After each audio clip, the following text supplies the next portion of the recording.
पुस्तक का नाम उदारता और दूरदर्शिता। लेखक पंडित श्रीराम शर्मा आचार्य। ऑडियो 1। गायत्री मंत्र का 21वां अक्षर प्र मनुष्य को उदारता और दूरदर्शिता के गुणों को प्राप्त करने की शिक्षा देता है। प्रकृतेस्तु भवोदारो जानुदारः कदाचन चिन्तयोदार दृष्टैव तेन चित्तम विशुद्धयति। अर्थात अपने स्वभाव को उदार रखो, अनुदार मत बनो, दूरदृष्टि से विचार करो। ऐसा करने से चित्त पवित्र होता है। अपनी रुचि, इच्छा, मान्यता को ही दूसरे पर लादना, अपने गज से सबको नापना, अपनी ही बात को, अपने ही स्वार्थ को सदा ध्यान में रखना अनुदारता का चिन्ह है। अनुदारता पशुता का प्रतीक है। दूसरों के विचारों, तर्कों, स्वार्थों और उनकी परिस्थितियों को समझने के लिए उदारता पूर्वक प्रयत्न किया जाए तो अनेकों झगड़े सहज ही शांत हो सकते हैं। उदारता में दूसरों को अपना बनाने का अद्भुत गुण है। जितने अंशों में दूसरों से एकता हो, सर्वप्रथम उस एकता को प्रेम और सहयोग का माध्यम बनाया जाए। मतभेद के प्रश्नों को पीछे के लिए रखा जाए और मन की शांत अवस्था में उनको धीरे धीरे सुलझाया जाए। सामाजिकता का यही नियम है। जिद्दी, दुराग्रही, घमंडी, संकीर्ण भावना वाले मनुष्य गुत्थियों को सुलझाकर दूसरों पर सहयोग पाने से प्रायः वंचित रहते हैं। आज का इसी समय का तुरंत का लाभ देखना और भविष्य के दूरवर्ती परिणामों पर विचार न करना अदूरदर्शिता है। उसी के चंगुल में फंसकर मनुष्य अपना स्वास्थ्य, यश, वैभव उसी के चंगुल में फंसकर मनुष्य अपना स्वास्थ्य, यश, विवेक तथा स्थायी लाभ खो बैठता है। आज के क्षणिक लाभ पर भविष्य के चिरस्थायी लाभ को गवा देने वाले मूर्ख मनुष्य ही बीमारी, अकाल मृत्यु, कंगाली, बदनामी, घृणा एवं अधोगति के भागी बनते हैं। किसान, विद्यार्थी, ब्रह्मचारी, व्यापारी, वैद्य, नेता, तपस्वी आदि सभी बुद्धिमान आज की थोड़ी असुविधाओं का ध्यान न करके भविष्य के महान लाभों का ध्यान रखते हैं और थोड़ा सा त्याग करके बहुत लाभ प्राप्त करने की नीति को अपनाते हैं। भविष्य का ध्यान रखने वाला मनुष्य ही वर्तमान समय और साधनों का ठीक उपयोग कर सकता है। लक्ष्य को स्थिर करके उस तक पहुंचने का निरंतर प्रयत्न करना ही सफलता का मार्ग है। उदारता एक महान गुण है।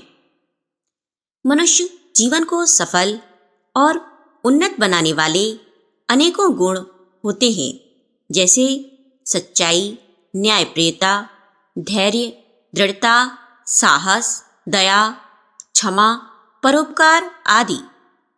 इनमें से कुछ गुण ऐसे होते हैं जिनसे वह व्यक्ति स्वयं ही लाभ उठाता है और कुछ ऐसे भी होते हैं जिनके द्वारा अन्य लोगों का उपकार भी होता है और अपनी भी आत्मोन्नति होती है।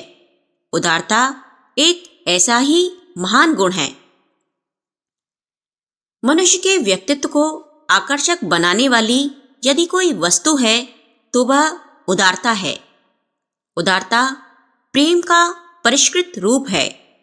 प्रेम में कभी कभी स्वार्थ भावना छिपी रहती है। कामातुर मनुष्य अपनी प्रेयसी से प्रेम करता है, पर जब उसकी प्रेम वासना की तृप्ति हो जाती है तो वह उसे भुला देता है।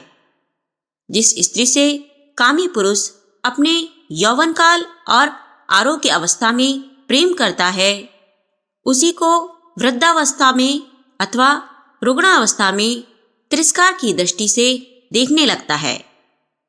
पिता का पुत्र के प्रति प्रेम, मित्र का मित्र के प्रति प्रेम तथा देशभक्त का अपने देशवासियों के प्रति प्रेम में स्वार्थ भाव भी रहता है। जब पिता का पुत्र से, भाई का भाई से, मित्र का मित्र से, देशभक्त का देशवासियों से किसी प्रकार का स्वार्थ भाव नहीं होता तो वे अपने प्रियजनों से उदासीन हो जाते हैं। पर जिस प्रेम का आधार उदारता होती है वह इस प्रकार नष्ट नहीं होता। उदार मनुष्य दूसरों से प्रेम अपने स्वार्थ साधन हेतु नहीं करता, वरन उनके कल्याण और अपने स्वभाव के कारण करता है। इससे उदारता युक्त प्रेम सेवा का रूप धारण कर लेता है। इस प्रकार का प्रेम दैवीय रूप में प्रकाशित होता है। उदार मनुष्य दूसरे के दुख से दुखी होता है। उसे अपने सुख दुख की उतनी चिंता नहीं रहती जितनी दूसरे के सुख दुख की रहती है। भगवान बुद्ध अपने दुख की निवृत्ति के हेतु संसार को त्याग जंगल में नहीं गए थे, वरन संसार के सभी प्राणियों को दुखों से मुक्त करने के विचार से राजप्रसाद त्याग कर वनवासी बने थे। ऐसे व्यक्ति ही नरश्रेष्ठ कहे जाते हैं। उदारता से मनुष्य की मानसिक शक्तियों का अद्भुत विकास होता है। जो व्यक्ति अपने कमाए धन का जितना अधिक दान करता है वह अपने अंदर और धन कमा सकने का उतना ही अधिक आत्मविश्वास उत्पन्न कर लेता है। सच्चे उदार व्यक्ति को अपनी उदारता के लिए कभी अफसोस नहीं करना पड़ता। उदार व्यक्ति की आत्मभर्त्सना नहीं होती। सेवा भाव से किया गया कोई भी कार्य मानसिक दृढ़ता ले आता है। इसके कारण सभी प्रकार के वितर्क मन में उथल पुथल पैदा न करके शांत हो जाते हैं। अनुदार व्यक्ति अनेक प्रकार का आगा पीछा सोचता है। उदार व्यक्ति इस प्रकार की बात नहीं सोचता। भलाई का परिणाम भला ही होता है, चाहे वह किसी व्यक्ति के प्रति क्यों न किया जाए। इससे एक और भले विचारों का संचार उदारता के पात्र के मन में होता है और दूसरी ओर अपने विचार भी भले बनते हैं।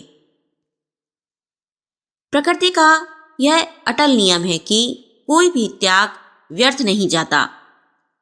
जानबूझकर किया गया त्याग मूल आध्यात्मिक शक्ति के रूप में अपने ही मन में संचित हो जाता है। वह शक्ति एक प्रामेश्वरी नोट के समान है जिसे कभी भी भुनाया जा सकता है। सभी लोगों को भविष्य का सदा भय लगा रहता है।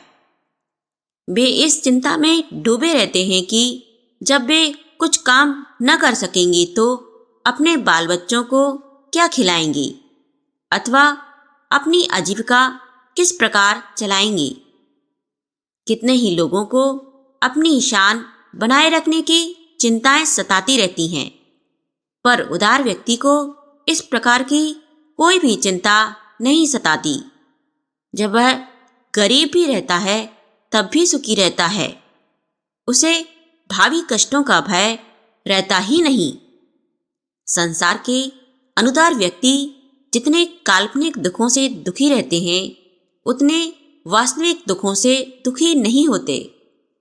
उदार मनुष्य के मन में वे सब अशुभ विचार नहीं आते जो सामान्य लोगों को सदा पीड़ित किया करते हैं। यदि कोई मनुष्य अपने आप गरीबी का अनुभव करता है तो उसकी चिंता से मुक्त होने का उपाय धन संचय करना समझा जाता है। धन संचय के प्रयत्न से धन का संचय तो हो जाता है, पर मनुष्य धन की चिंता से मुक्त नहीं होता। वह धनवान होकर भी निर्धर बना रहता है। जब धन संचित हो जाता है तो उसके मन में अनेक प्रकार के अकारण भय होने लगते हैं। उसे भय हो जाता है कि कहीं उसके संबंधी, मित्र, पड़ोसी आदि ही उसके धन को हड़प ना लें और उसके बाल बच्चे उसके मरने के बाद भूखों ना मरे। वह अपने अनेक कल्पित शत्रु उत्पन्न कर लेता है, जिनसे रक्षा के अनेक प्रकार से उपाय सोचता रहता है। धन संचय में अधिक लगन हो जाने पर उसके स्वास्थ्य का विनाश हो जाता है। उसकी संतान की शिक्षा भली प्रकार से नहीं होती और वह निकम्मी और चरित्रहीन हो जाती है। इस प्रकार उसका धन संचय का प्रयत्न एक ओर तो उसकी मृत्यु को समीप बुला लेता है और दूसरी ओर धन के विनाश के कारण भी उपस्थित कर देता है। अतएव धन संचय का प्रयत्न अंत में सफल न होकर विफल ही होता है। गरीब व्यक्ति भी उदार हो सकते हैं। जो व्यक्ति गरीबी का अनुभव करता है, उसके लिए अपनी गरीबी को मानसिक स्थिति के विनाश का उपाय अपने से अधिक गरीब लोगों की दशा पर चिंतन करना और उनके प्रति करुणा भाव का अभ्यास करना ही है। अपने से अधिक गरीब लोगों की धन के द्वारा सेवा करने से अपनी गरीबी का भाव नष्ट हो जाता है। फिर मनुष्य अपने अभाव को न कोसकर अपने आप को भाग्यवान मानने लगता है। उसकी भविष्य की व्यर्थ चिंताएं नष्ट हो जाती हैं। उसमें आत्मविश्वास बढ़ जाता है। इस आत्मविश्वास के कारण उसकी मानसिक शक्ति भी बढ़ जाती है। मनुष्य के संकल्प की सफलता उसकी मानसिक शक्ति के ऊपर निर्भर करती है। अतएव जो व्यक्ति उदार विचार रखता है, उसके संकल्प सफल होते हैं। उसका मन प्रसन्न रहता है। वह सभी प्रकार की परिस्थितियों में शांत रहता है। उसका स्वास्थ्य भी अच्छा रहता है और वह जिस काम को हाथ में लेता है उसको पूरा करने में समर्थ होता है। उसकी अकारण मृत्यु भी नहीं होती। दीर्घजीवी होने के कारण उसकी संतान दूसरों की आश्रित नहीं बनती।